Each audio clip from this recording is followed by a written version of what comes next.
Yousif, thank you very much for joining me on the security space today, mate.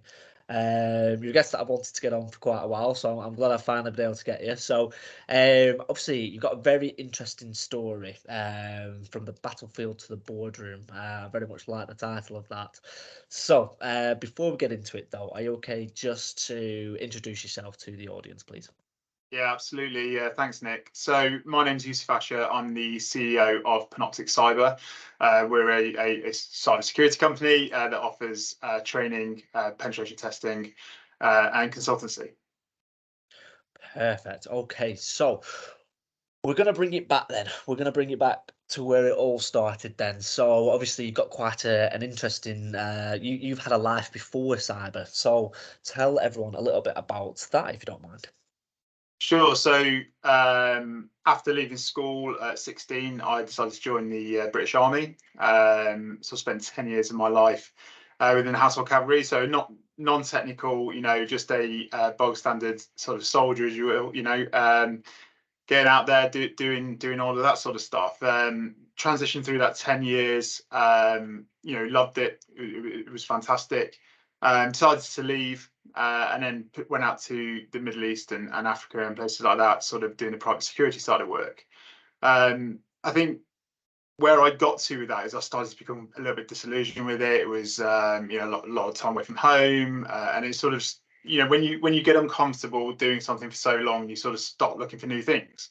Yeah. But again, I speak to a lot of ex-forces and they just don't know where to look or apply that energy. So it wasn't until I sort of came back to the UK on a contract to do something that the client I was working for at the time was like, look, I'm really happy with this physical security and I feel safe. But what about my digital presence? What about my online assets, so to speak?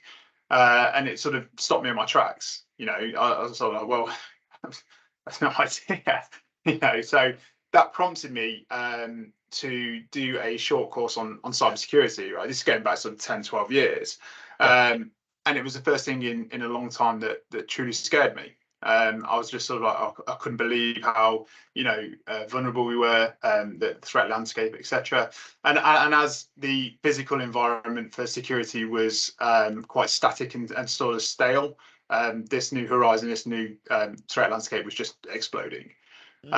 So I sort of set about retraining and sort of going into information security, and I started with doing my ISO 27001 lead implementer, I think it was at the time. And yeah, just sort of opened my eyes, and then I progressed through. I went to university, progressed through various jobs, and sort of got a firm foundation and understanding in what cybersecurity, information security was, data protection as well. And then started landing some more high profile jobs and sort of head of and sort of board level type jobs. So in terms of when you were at the military then, 'cause like you say, it is very, very, but it seems very fresh in your eyes in the sense of, like you say, 10, 12 years ago is when it first, am I right in thinking that was when it first came onto, your viewpoint of like, okay, this is interesting, this could be a career, this. Did you speak to the military about that and say like, look, I'm quite interested in doing this, or what sort of happened? What conversations happened? No, and I think actually within the military, I think at the time, if you're not in a sort of a technically focused role, if you're not in say like the Royal Signals or something like that, where this is a part of your life, and fast forwarding today, they've got full battalions and regiments to concentrate on cyber now, but that wasn't there at the time. And I think the attitude in the sort of units that I was part of and friends of mine, that if you were to say, hey, I'm thinking of going down this route, they'd sort of raise an eyebrow and be like, that's really geeky. What are you doing that for? But we're all super geeks, right? Yeah, yeah. Right, okay. So obviously, were you quite happy to sort of leave the military, or did you still leave with sort of mixed feelings? Did you, 10, 12 years ago, were you like, right, I'm leaving, I'm doing cyber, it's black and white, this is what I'm doing, I'm cool, I've got a plan, or was it as not as simple as that? No, no, absolutely. So I left the military under the illusion, I guess, after 10 years that I just got married. My wife was pregnant with our first child. And operational tempos and being away all the time, I just thought, no, no, I need to be at home. And obviously, after leaving, you realise that sometimes the measure, depending on what role, and I thank the military for a lot. So this is not a put down, but some roles that you do, including the one I did, you're almost at the same level in the real world as a Yeah. 16-year-old, because that's when you exited that real world, right? And then you get dropped back in. And if you haven't done anything, professional qualifications or experience in that world, you're still there. You're just 25, 26, whatever it is. So yeah, so I was lucky, like I said, I then decided to go out to the Middle East and Africa and places like that and do it, carry out private security. So I had a slow transition back. So I was still in like that military environment, still with the same sort of people I'd served with, etc. But it was a civilian contracting role, I guess. So Yeah. it was more comfortable. Okay, okay. So tell me a little bit about that time in the Middle East then, because obviously I still to this day speak to a lot of people in the military who are transitioning over, and it's not a clear cut path. It's what you were saying there. It's very much the same still in 2024. So how come you went over to the Middle East? And do you still think it's the same in 2024? Is it easier to get contracts over there? Are they more accepted? What's going on? No, I'd say, yeah. I mean, there's always been sort of trends with people leaving the military for years, way before I joined. But there was. I remember a time when I just joined and people were leaving in droves to be HGV drivers because they were paying excellent money at the time. And then it was like fiber optic cable laying, and then sort of after Iraq and Afghan, well, obviously the invasion of Iraq 2003, this close protection thing happened where they needed more people on the ground to do various tasks, from escorting convoys of supplies that the military couldn't get to, all the way through to sort of guarding, looking after dignitaries and people, right? So that just sort of exploded. Excuse the pun, but yeah, that sort of exploded. And yeah, they were just sort of recruiting people in droves. And I think it was the mentality that I'm doing this in the military, right, and I'm being paid a certain amount, and why not go out there and do the similar job for even more. So yeah, there was a mass exodus of people around sort of 2006 onwards, I'd guess. Just people falling into these contracts.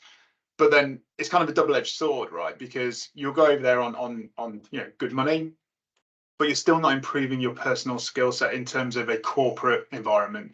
There are lots of people that have stayed with security and done extremely well, physical security, sorry, and done extremely well, medical side of things, etc., etc. But you're sort of channeled into that career for the rest of your life, I Yeah. think, unless you do something to broaden your horizons. So yeah, so doing that for a few years, and I just sort of got to the point where I was like, if I don't make a bold move Yeah. and do something, it's not going to happen.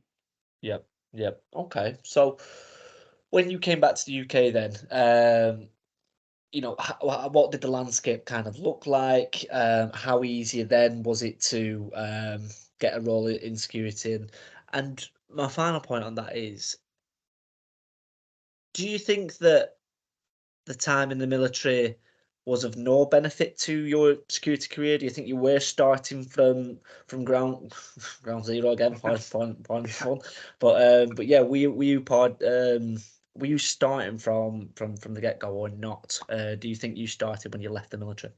No, so I think that the military, the British Army for me, so the House Cavalry Regiment I was in, it was a fantastic step because it gave me confidence, it gave me leadership skills, it gave me a thorough understanding of risk management, and you may not realise that you're being equipped with those sort of skills because it's part of your job, but it's sort of a almost an apprenticeship in becoming a good manager of people. And don't get me wrong, there are plenty of bad people in the corporate world, plenty of bad people in the military, but there's also a massive amount of good and transferable skills. But I think sometimes you need to be shown that they are transferable. So when you come out, I'll be brutally honest, there are certain jobs and you're looking on Indeed or whatever, and you're like, they're recruiting for this role, and you think, I don't even know what that is.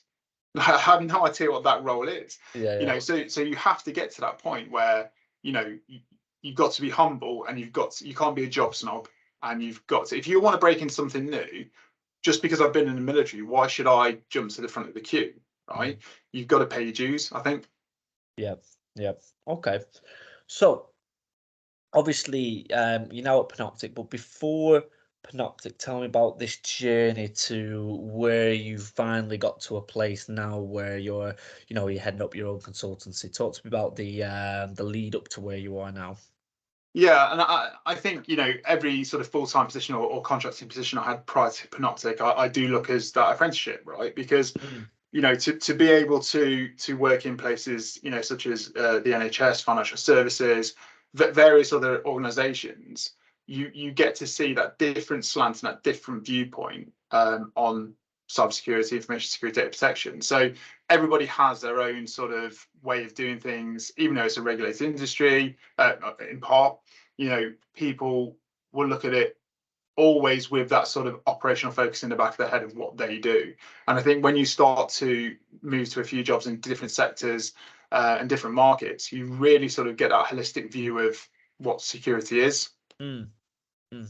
Okay, okay. So obviously, with that being said, then, so now you are, heading up your consultancy. What gave you that why did you want to do it? Why did you want to give yourself the headache of doing that? It's obviously a brave move. So, why have you done that then? I think, yeah, in some of the roles that I'd been in, I'd utilised consultants in the past, and I was never really impressed, right? And it's not a good advert for a consultancy company, however, as is different.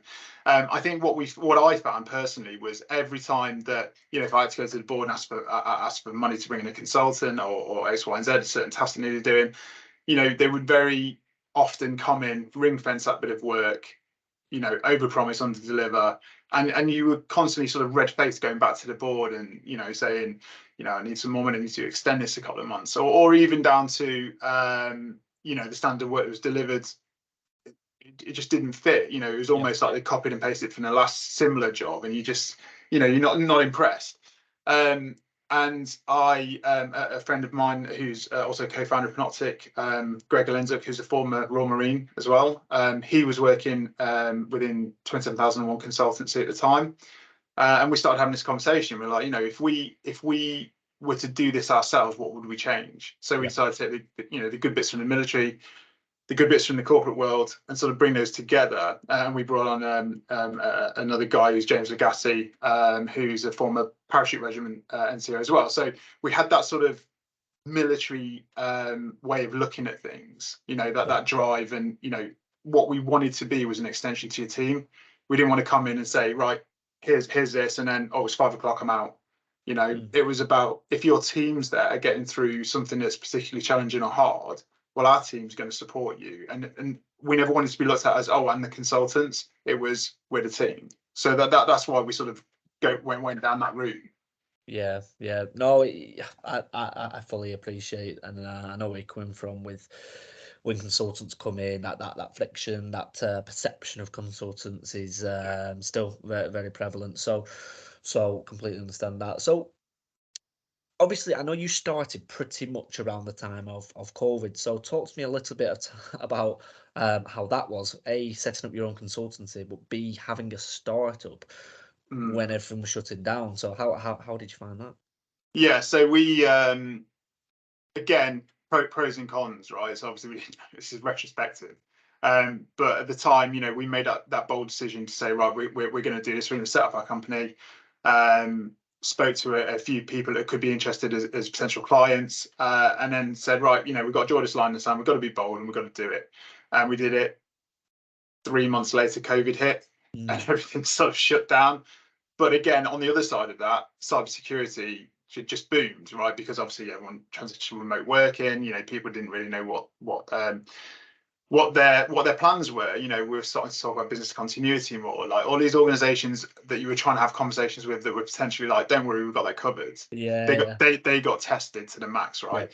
And then I guess what happened was, and this is what we're sort of eternally grateful for, really, and what's been testament to what I was saying before about us embedding in teams. We had a few key clients that were just amazing, stuck with us, we stuck with them, and we helped through. And then as things started to return to normal, again, what we found was those people that had sort of blindly got through COVID because they didn't know what they needed to do or how to do it, we started to reach out as part of their lessons learned packages to come to us. So yeah, we've sort of we did okay out of it, but it was extremely challenging. Just the fact that Greg, saying again, that one of the co-founders, he lives 40 minutes away. Yeah.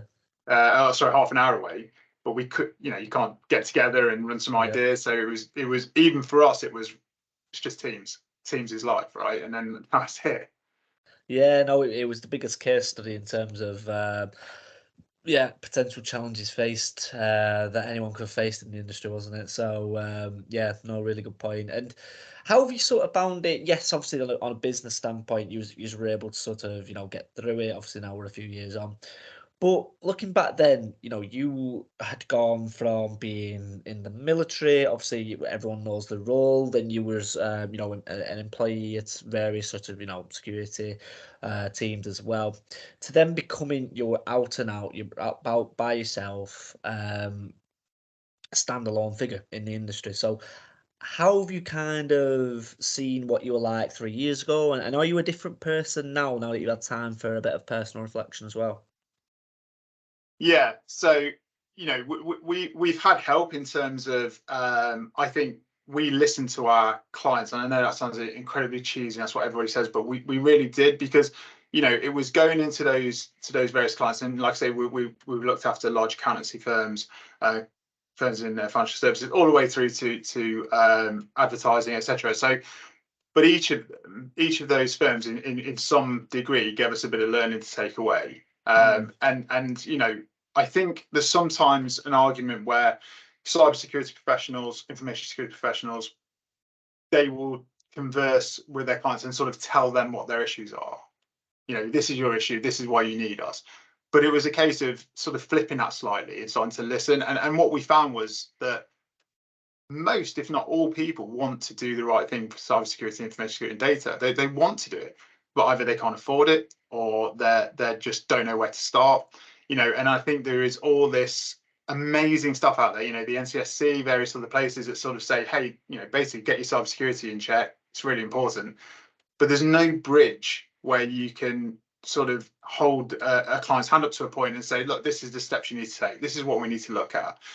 So I think from that, we then changed what we were doing, right? So we brought in sort of fractional executives, so CISO as a service, DPO as a service.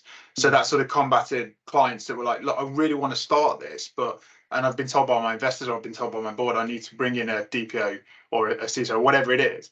But it's a huge expense and a huge hire, and there's no framework for them to follow. Like, they're just going to hit the ground on day one and go, what do you want me to do? Not in all cases, obviously, but so we brought in this model where you can bring us in day a week, a couple of days a week, a couple of days a month, whatever it is, and we can slowly, to suit your budget at that time, we can slowly start building that resilience and that understanding and that framework. So we did that, and then again that evolved. It was great. This is fantastic. We're really loving this.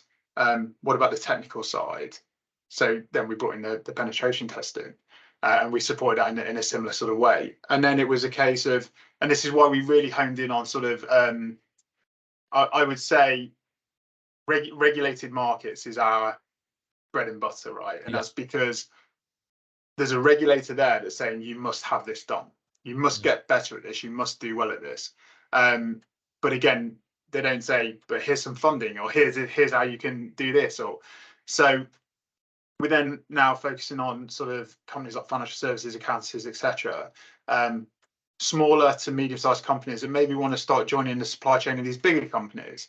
So they want 27,001. They want somebody at board level that can advise. And so we sort of wrapped everything up into that one business help package, I guess, for cybersecurity. So there was a lot of learnings in that way, and there was a lot of personal growth in terms of what we thought running a business was 3 years ago.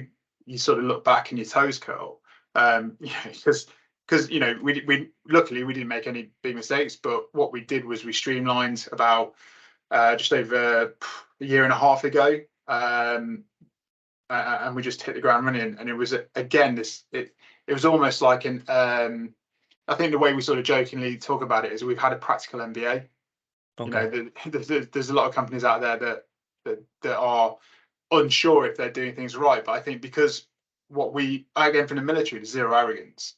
So Yeah. when we came up with or somebody came with a good idea, or a client said, "What about this?" or whatever, take it on board 100%, and then you pivot to doing that because if it fits the business. Yep. Yep. And uh, what do you sort of see the consultancy space being like in 2024? Do you think it's going to carry on sort of projecting the same way? Do you think that there's going to be more investment for internal teams? What do you sort of see 2024 being like for consultancies like Panoptic? Yeah, I think there's I know everybody talks about IR35 and things like that, which is understandable. However, where we see the future extremely brightly, and that's simply because where we've positioned ourselves in the market is that we're those people that can come in for a short period, longer obviously if you want, but a short period where we can just sort of lay the track and assist you, because it's big. The big problems of cybersecurity mean nothing to a company that don't really understand them, right? So what we found is like the number one problem that you go into a company and they go, "Hey, we've just bought this great software. We use this great, but it's not deployed, or it's not tuned, or it's not." They think they're covered because they're a salesperson's dream and they've brought all this stuff in. Yep. So we, again, as one of those lessons learned, we sort of step back from that and filled that gap at the beginning, which is that bringing them on board, telling them where to look, telling them what they need, that scoping and all that sort of stuff. So for that area, I definitely see extreme growth. Penetration testing, I absolutely see going through the roof. Across the board, not just for us, because now, again, post COVID, post all this remote working, more apps coming in, all of that sort of stuff. People are now wanting that assurance, and they're being driven for that insurance in regulated markets. So I do see a really good growth for consultancy. Yeah. Okay. Um, I'm kind of coming to my last couple of questions now. And what sort of advice then would you give to there might be someone from the military who's looking at leaving, looking at getting into cyber, Yeah. but can't go over to the Middle East to go get a contract. They've got to stay here in the UK. What sort of advice would you give to them? Do you think there's a more easier track into cyber, or is it still just like trying to like break down a brick wall? No, I don't think so necessarily. I think there are a huge amount of companies out there that are recruiting for a role they don't know if they need, or they don't know how to recruit for, right? So this whole the standard sort of running joke of junior analyst that requires 5 years, all that sort of stuff. But I think, look, if it can be the most exciting subject in the world, or it can be the driest subject in the world. So what you've got to decide is if it's what you want to do, right? YouTube's amazing, Udemy's amazing. Do some courses, watch some videos, get an interest. I genuinely think that if you're looking at pursuing cyber because I don't know, you see those sort of pound signs around it or whatever, then you're going to fall short, right? You have to have that genuine passion for it. So start to understand it. And like I say, YouTube, it's free. You haven't got to spend any money. You can do it alongside the job that you're doing. And then sort of pick your niche, pick what you're interested in. And then at some point, like I said before, you've got to have that line in the sand where you're able to take that bold move and just adopt a zero arrogance mindset that, at some point, of course, you're going to be asked to start again. And so you should be, and so we all should be. So yeah, absolutely. If anyone's thinking about sort of retraining, I couldn't recommend it more. But it's a lot to take on as well. Yeah, no, absolutely. Um, and I think just one final question, just to kind of surmise out everything that we kind of discussed, is you mentioned a few minutes ago, like you took the good from the military world and the good from the corporate world, and you kind of blended it together. I was just curious, what actually is that blend? Because obviously, that must be what you think is the best of both worlds. So is it just Yeah. the soft skills from the military and just the corporate skills from the corporate world, or is it not as simple as that? I think there's there's one thing, you know, that I was taught in the military that's always stuck with me, and it's, you know, you lead people, you manage things, right? And there's a big confusion depending on who you are and what you do. And that's same in the corporate world, that those two, we interchange those two, we get it wrong. And I think, you know, people are some of our biggest asset. You know, the culture is some of our biggest assets. So when I say taking the best things from the military, I mean strong work ethic. I mean, sort of laughing in the face of adversity, teamwork, all of those sort of sides of it that you want to take, and knowing. This is why I set the company up with ex-military people, and we obviously employ people from civilian backgrounds and things like that. So, you know, equally, if not more important, to open our eyes, right? But it was a case of, you know, a startup is hard. It's really hard. So you need people that are sort of willing to stand by you. And if you ring them at midnight and say, "We've got a great idea," they're on the phone and say, "Hey, let's meet for a brew and talk about it," right? So those are the things from the military. But it was the softer skills and the, you know, the terminology and you know, putting sort of looking at that financially, I guess, from the corporate side, because if we'd just taken that military sort of lessons learned and applied to the corporate world, we'd have gone broke. Yep. You know, because all you want to do is you want to get the job done, you want to help, and you want to move forward. Yep. Whereas the corporate, we had to sort of balance that. But don't get me wrong, I've seen toxic environments in both of those areas, right? And I've seen civilian firms with no veterans in that have absolutely nailed it, and then likewise in the military. But yeah, so that was a big thing for us. We founded that as, you know, 3 ex-military guys, but we make it a point now that we have a culture, and it doesn't matter what background you're from. If you fit into that culture of working hard, being a team member, and then playing hard eventually as well as part of that, then yeah, perfect fit. Perfect. Yousif, thank you very much for joining me onto the security space today, mate. Obviously a lot of interesting points. I'm sure that there'll be quite a few questions that that will be directed at Yousif. So what I'll do, I'll put both Yousif's and Panoptic's information into the description of this video. But once again, thank you so much for coming on. Thanks, Nick. Appreciate it.